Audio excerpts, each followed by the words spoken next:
ইংল্যান্ডের জন্য 5 টেস্টের সিরিজের জন্য শুভমান গিলকে অধিনায়ক করে 18 সদস্যের দল ঘোষণা করেছে ভারত। এই ঈদে জামা জুতো অ্যাকসেসরিজের ডিসকাউন্ট।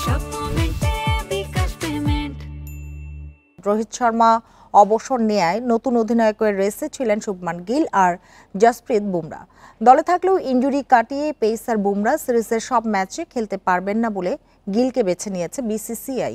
লিডসে আগামী 20 জুন থেকে শুরু হতে যাওয়া টেস্ট সিরিজ দিয়ে গিলের অধিনায়কত্ব শুরু হবে। টেস্টে ভারতের সহ অধিনায়ক করা হয়েছে ঋষভ পান্থকে।